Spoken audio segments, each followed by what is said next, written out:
Hello Internet, this is Bone Carlos coming to you live from Shakura's Plateau, bringing you my second of quote-unquote pro StarCraft 2 player replays. Today we're going to have none other than, well, WhiteRa. He's right over here, spawning as the Red Protoss. If you don't know who he is, look him up. You'll have some interesting read ahead of you.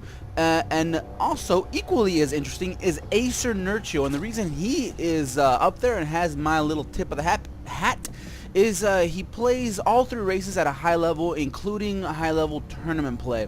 So I believe at the time, at a certain point, I don't know if he still is, he was the highest rated random player on the ladder, which goes to show what kind of skill he has, not only with a specific race, which Zerg does happen to be his main, but with Terran and Protoss as well.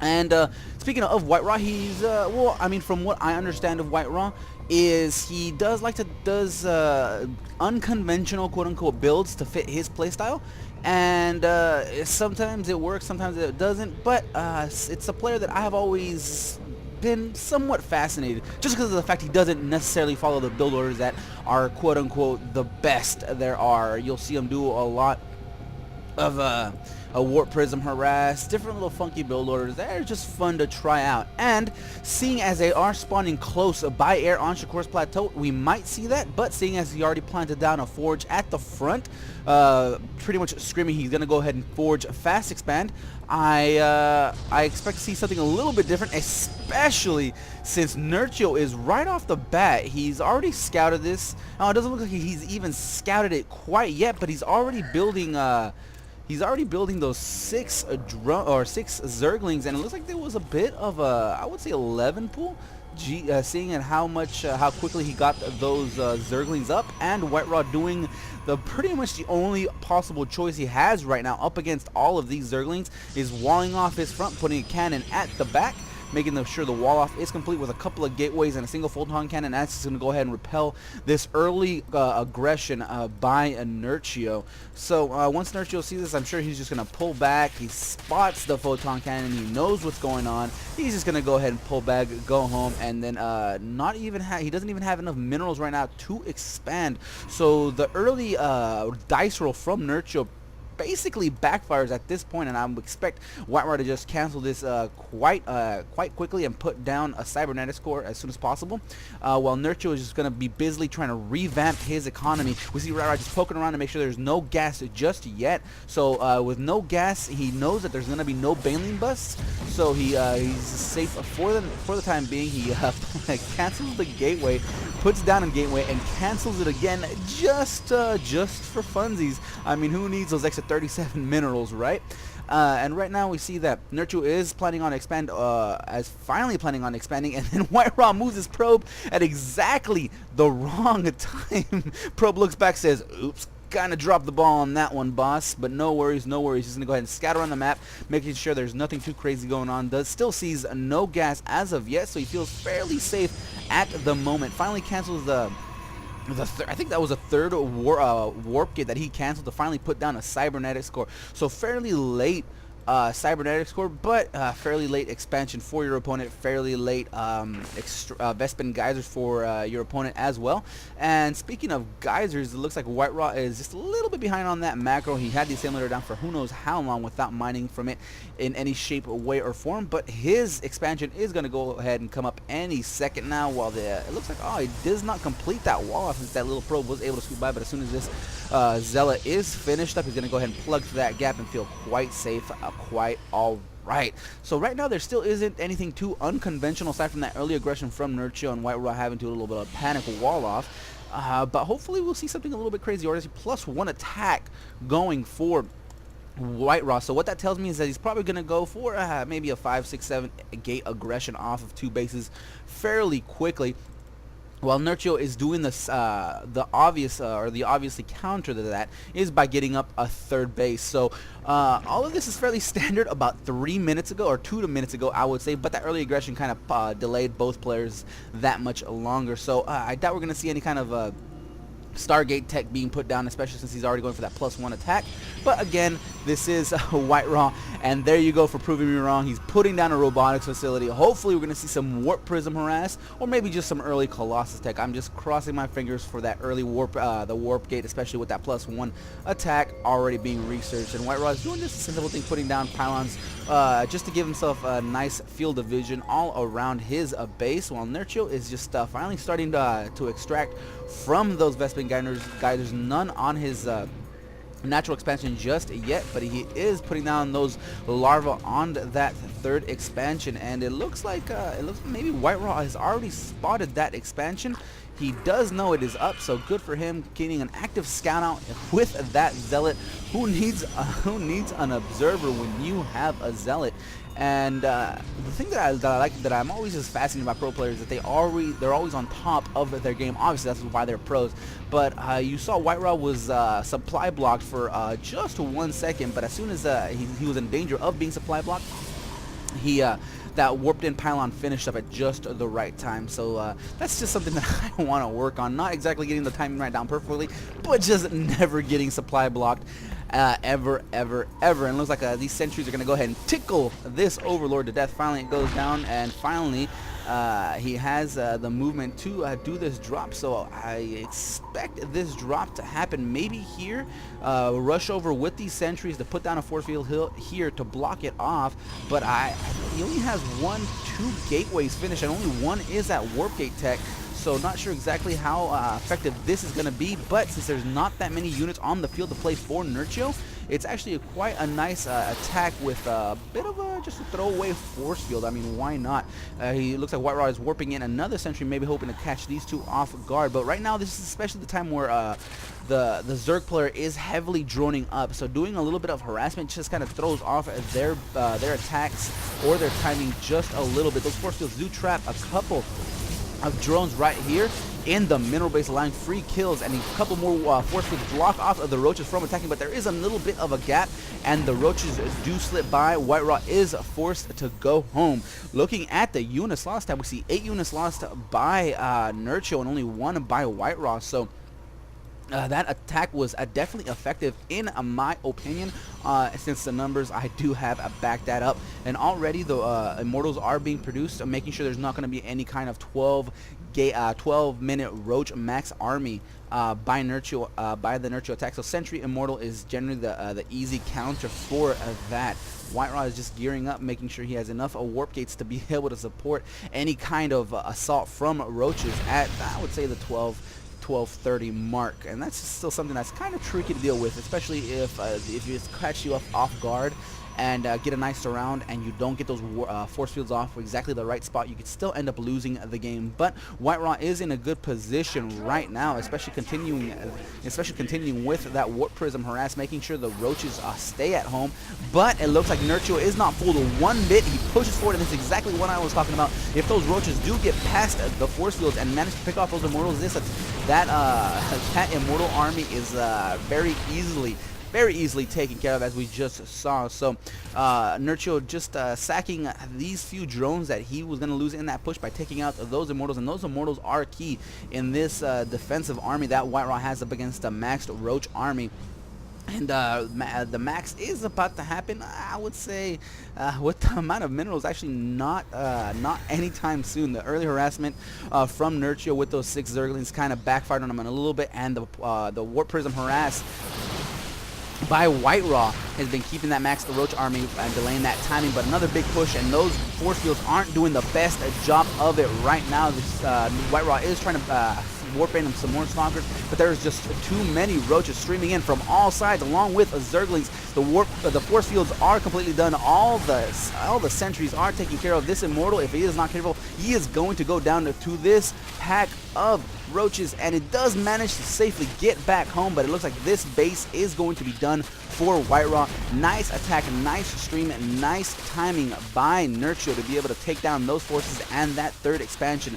by WhiteRa. So now WhiteRa is in a bit of a pickle here. He's only on 2 bases while Nerchio is sitting pretty at 3, and right now he could actually expand if he so chose, but you can never forget about the warp prisms of WhiteRa. Some more harassment. The roaches are going to get there on time, in time to be able to completely just delay that attack and just push it away. So Nerchio is in a good spot right now. The creep spread isn't where it should, but because of all that aggression, it could be construed as a-okay. Another little push at the front, but a single 4-field does manage to just stop that completely. And again, WhiteRa is just gearing up to try to get himself that Sentry Immortal Force that he just lost a few minutes ago. Couple of Zealots right over here in the main base just to make sure there's no kind of funkiness with a Nidus network or a drop by Nerchio. But looking at the food counts, we see a huge advantage to Nerchio. He is plus 48, I would say 46 in the food count, but mostly roaches, just with a few Zerglings sprinkled in.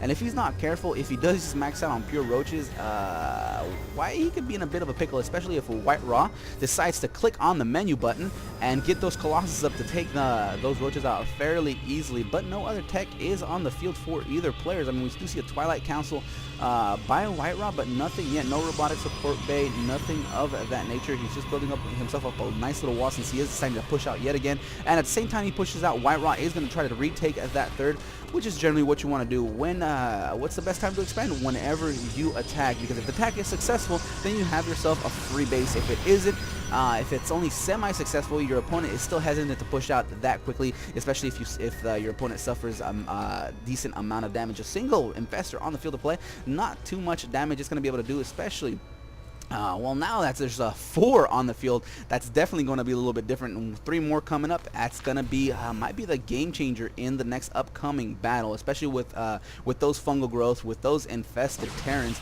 I'm interested to see exactly what happens. I mean, the robotics bay is completely far off. It's I would say it's about third wave done, but still a good solid 2 minutes before we see any sort of Colossus with extended thermal lance coming.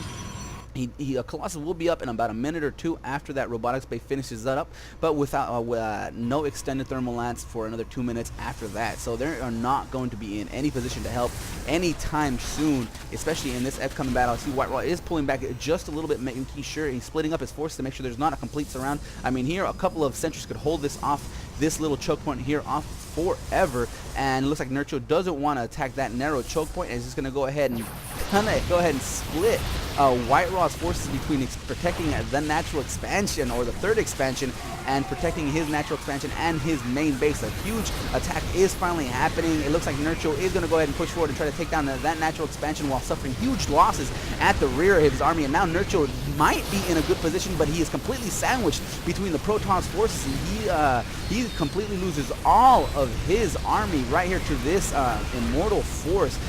But still, there is quite a bit of damage being done in WhiteRa's natural base. The infestors are just going to go ahead and push forward into the main base of WhiteRa, but there is still a sizable force by WhiteRa here, finally turning into the natural expansion, and Nerchio just decides to push forward into the main base and do as much economic damage as possible, taking out those probes as quickly and as efficiently as possible. And these roaches are having the time of their lives. I mean, we're going to see 4, 5, 6 kill roaches, and finally the forces of WhiteRa do finally manage to push forward and decide to take care of this roach army, and at the same time another little counterattack by Nerchio with his reinforcing supplies of roaches is pushed back by these photon cannons, by this single zealot, and looks like everything is finally okay. And what I like about WhiteRa is he does have plenty of minerals to just recoup the losses that he just suffered fairly quickly. But looking at the units lost tab, we see the resources tab is about the same, only about 300 resource differential. I mean, the units lost, it's a Zerg versus Protoss. That isn't really a factor, but the resources is a definite indicator of where these two players are in the standings. And again, the drops do continue by WhiteRa. He pushes forward to try to save at least a few of these fungal zealots, and he does manage to save 3 of them. Nerchio runs back, but WhiteRa sees that, decides to drop him yet again. So nice little play by WhiteRa. Only suffered a single zealot loss in that entire exchange. No, my roaches are fucking stupid. Nerchio just saw that. I'm sure it is kind of frustrating to see that, but a little bit of a giggles after the fact of this entire matchup. WhiteRa just gives him a nice little happy smiley face. And Nerchio is taking his fourth. Wow, looking at everything around, it looks like Nerchio is still in a commanding lead. I mean, WhiteRa took a lot of damage to those probes, and unfortunately for Protoss, it doesn't have the mules to back up if something like that happens, or it can't just waste an entire drone supply or larva supply on mass drones. So in my opinion, in about the mid game, Protoss is a bit vulnerable to heavy probe loss compared to all the other races, but a huge attack is happening by Nerchio. He is pushing forward with this roach infestor ball, but force fields do block off most of the entire army, and those fungal growths are doing massive amounts of damage to these stalkers, but Nerchio is forced to pull back. Those force fields were just a little bit too strong and holding back those Zerg forces, and Nerchio is in a full-on retreat, but still, this is just a small force compared to what Nerchio has, but Nerchio doesn't want to throw away units just yet. See the resources tab that Zerg is falling behind in that regard. Extended thermal lance isn't even done, so WhiteRa has to be especially careful with these Colossus, but still, looking at the income tab, we only see 45 harvesters for WhiteRa, which at this state of the game, you want to have about 70 to 75, and another push by Nurture is going to go ahead and push forward. These sentries don't have enough energy for that many force fields. I mean, we have 3. One without any energy to put down a single force field, a couple with 2, and one with 1. So spine crawlers are being put down in the middle of the map, so Nerchio can safely retreat to those wall of spine crawlers. But like I was saying before, these probes, that probe count is way low. You want to have around 75 to 70, 75, 80-ish around this state of the game. And again, that Warp Prism harass has been the tail of this game, buying WhiteRa the time he needs to be able to get the forces that he wants, and just keeping Nerchio off balance. And what I like about WhiteRa, he's not just committing, he's not throwing away units to these through these drops. He's pushing forward, annoying Nerchio, and then pulling right back. He is not afraid to retreat, not afraid to move back, not afraid to pull out. Boom! Yeah, I did it. I said it. I don't care. I thought it was hilarious, so that is a-okay in my book. And WhiteRa is continuing the harassment. He's going to see that spine crawler decide not to drop there. I would like to see him just attack this third, attack this fourth. A Dark Shrine is coming down for WhiteRa, so I'm interested to see if he's going to just turn those immediately into Archons, or just use them in his general army composition. It looks like Zergling is still there, making sure there's no fourth being taken, and right now WhiteRa is just sitting and contentful on these 3 bases, while Nerchio is just again maxed out, and WhiteRa is at 125 supply. So that's a bit of a difference here in the army size. WhiteRa is still gonna go ahead and hang in there, hang tough, and never say never and never say die. Unfortunately, that Warp Prism can no longer say that. Those Corruptors finally shoo it away, and it looks like Broodlords are going to come in any second now. I'm trying to look around and see if there's a Greater Spire in the field of play or done at whatsoever, but it looks like WhiteRa's going to go ahead and push forward with the small forces. 3 Colossi aren't that much. Forces are going to have to be key. They do manage to cut the army of Nerchio in half, but the Colossi are going down very, very quickly to this Corruptor count. The Roaches just push forward, find the gaps in the force fields, take down all the remaining forces of WhiteRa, and it looks like this is going to be game over for WhiteRa. GG, taps out. This was an awesome game. I love watching WhiteRa. I just don't particularly like enjoying watching him lose or liking Protoss lose in general. But it was fun. It was great. I hope you guys enjoyed. If not, leave a comment down below on what I could do to make these more enjoyable. More analytical, more jokes, more nothing, more this, more that. Just hearing back from you guys is what I want to hear. So that's it for that. Oh, and if there's a replay you guys want me to cast of your own, one of your own games, leave it and leave a comment to on down below on one of the links to one of the major replay sites, and I'll be more than happy to take care of it for you. Other than that, I am out of here.